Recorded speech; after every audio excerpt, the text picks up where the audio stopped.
I just got a little bit of, you know, gear. Some of this quick dry clothing. Check out these pants. Ready? How are these? These are pretty good, right? Like, these are pretty cool. Look how pink they are. So pink. But look at my raincoat.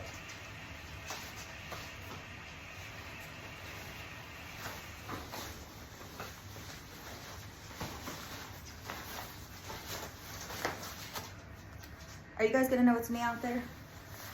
Do you think you'll know it's me?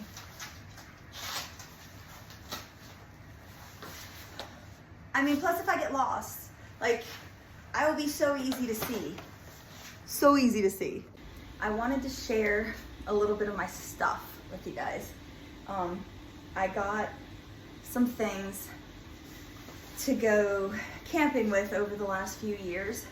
And now that I'm gonna be going to Montana, I'm gonna be bringing some of that stuff with me. I got this tent. And I just wanted to see what it was like. So a couple years ago when I bought it, I pulled it out of the bag and we have a tent. And I'm like, look how easy that was. So easy. I see people building their tents. There's a video in my camera roll.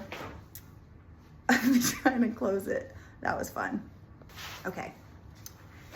Tell me how necessary this is. Pop-up porta potty.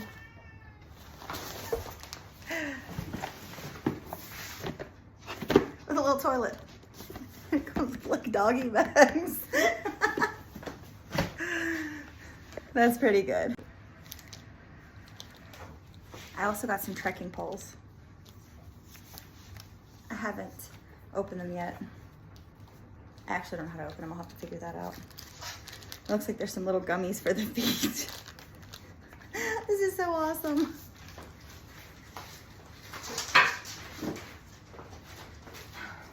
Apparently it's cold in Montana, so I have my thermals to wear underneath because apparently I'm supposed to layer up. I need to layer up. Don't forget my thick plushy socks.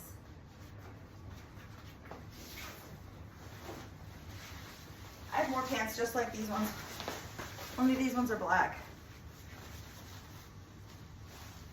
I'll have to get a fun shirt to go with those.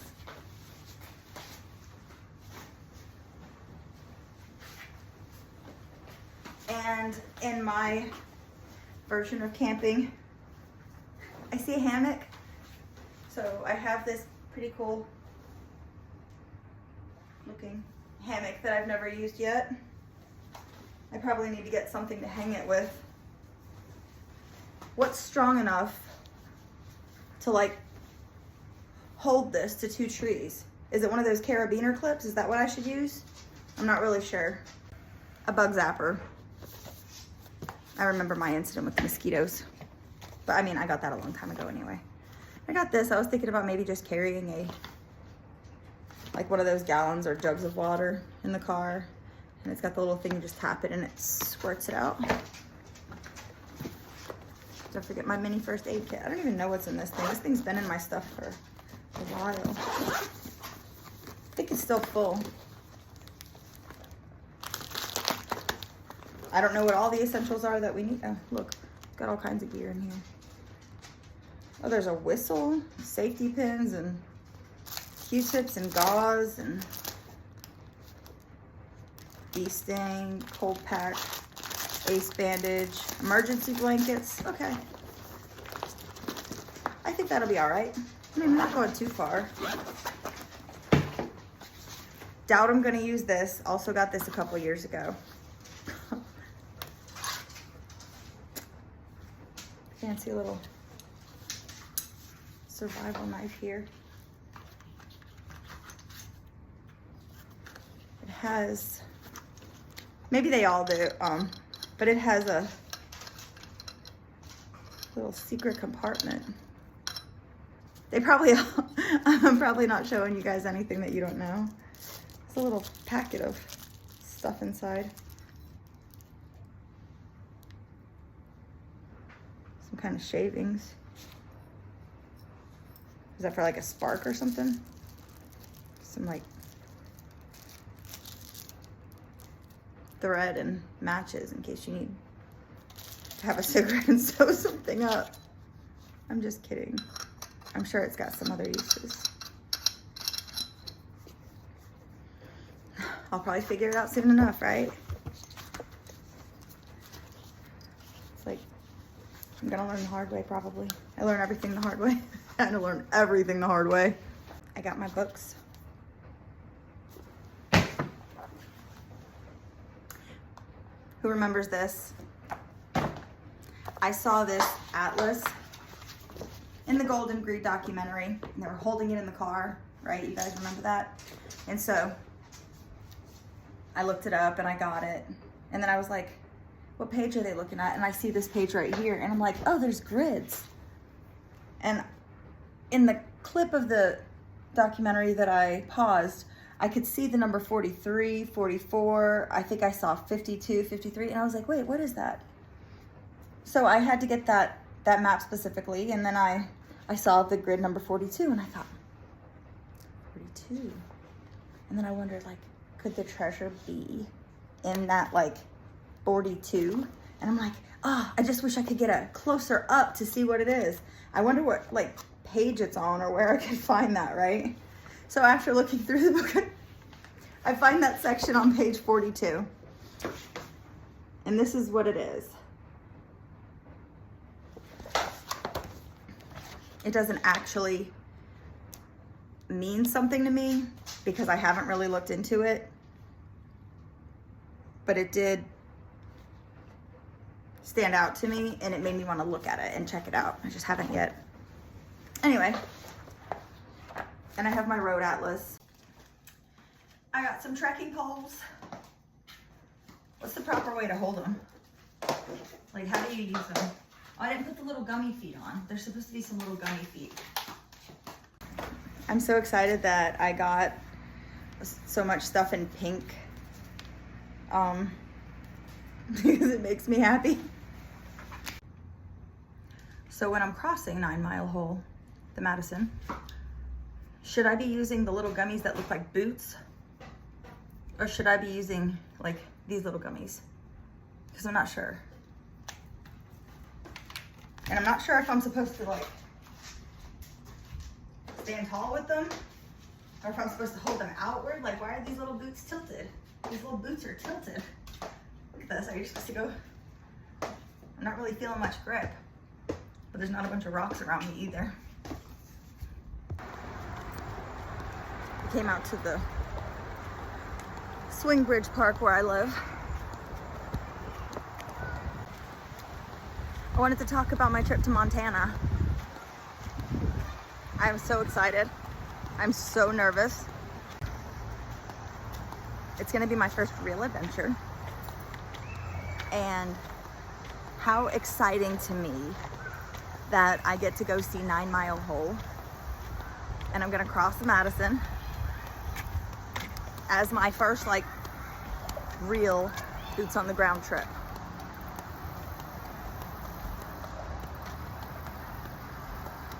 I'm not looking for anything except for the spot,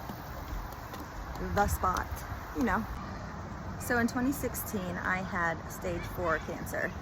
And as I was recovering, it was just coming into 2017. I found out about Forrest Fenn's treasure. And I emailed him because I wanted to tell him that I thought that what he did was really cool. And I was gonna get a copy of his book. And he said, send me your address and I'll send you a copy. I was hesitant because you don't just do that, right? You don't just send your address to people. But I did, and I got a copy of the book in the mail. And that's when I realized it was really him who was emailing with me, because I was iffy, you know, you never know who you're really talking to. And ever since then, I got more interested. And I read his book, and I watched his interviews, and I did think that his treasure could have been at 9 Mile Hole. However, I've mentioned that I never would have found it because where I live, this is what we have. I live in Socastee, South Carolina, which is Myrtle Beach, South Carolina, just a little off to the side. This is the Intercoastal Waterway behind me. The reason why I would have never crossed the Madison, because I'm just afraid of that river water. There's a reason to be afraid of it here. Did you notice my shirt? This was my Layer 5 shirt that I got from the Seeker Summit, and I had Justin Posey sign it before we left. I'm imagining all the ways I'm gonna have to protect myself, or a bear. I bet they'd reach out to me before I could even. I would just probably cut their little finger and they'd be like, paper cut. I didn't realize that these like backpacks like choked you like that. Are you supposed to wear that like that?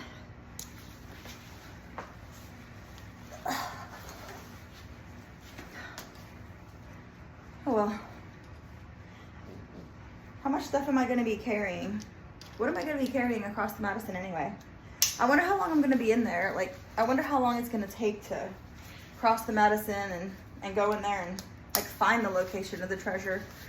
Because it's supposed to be like 150 feet, right? And it takes 2 to 3 minutes to walk 150 feet. Not even that, right? So I don't imagine it's going to take me a long time, except for I don't know where it is. But anyway.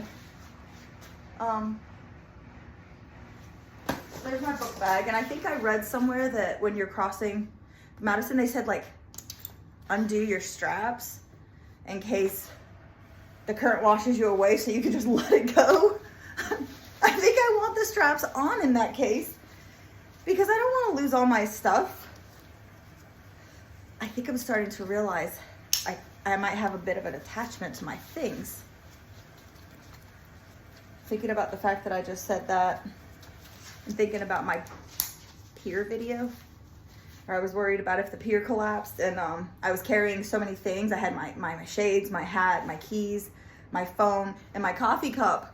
And I'm like, if the thing collapses, I'll never make it back to shore with all my things. I'm gonna be like trying to hold everything. Like, it really doesn't matter, right? But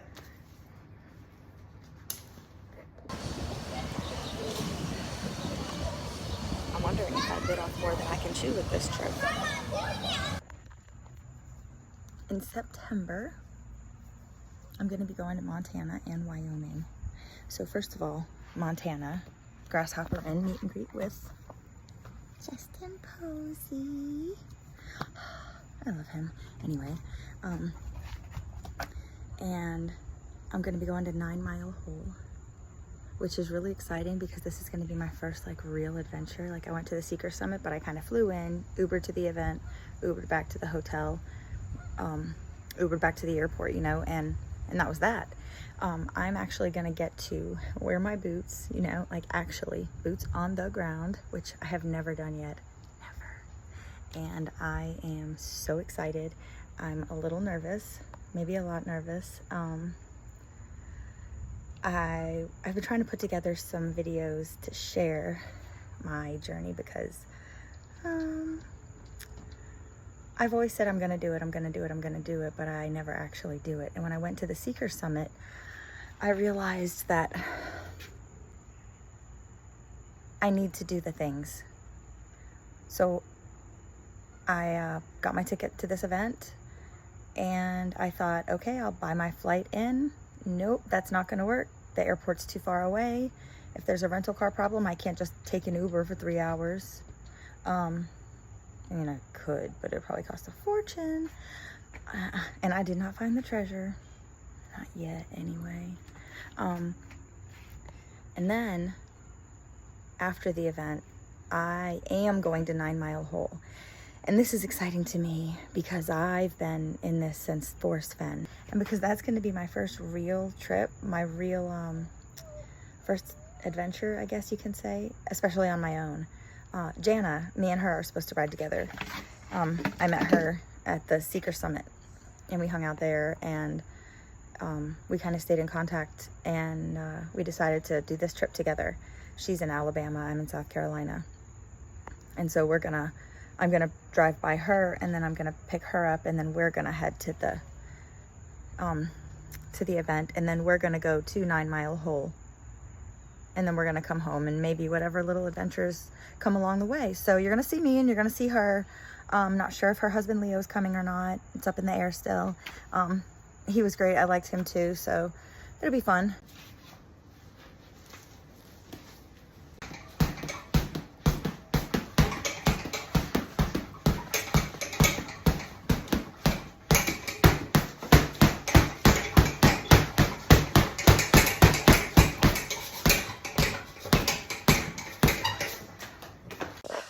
Just getting ready for this trip. I'm starting to realize that I kind of live a pampered kind of life. I almost feel like white chicks when they get off the plane and they're like, oh my God, baby pooped everywhere and Miko saw Miko like clean his bag, blah, blah, blah. I was getting all my pink stuff out and I'm just like, oh, look at these pants. Oh, look at this. Oh, look at that. And I'm like, I don't know if I'm actually made for the wild. It's so scary.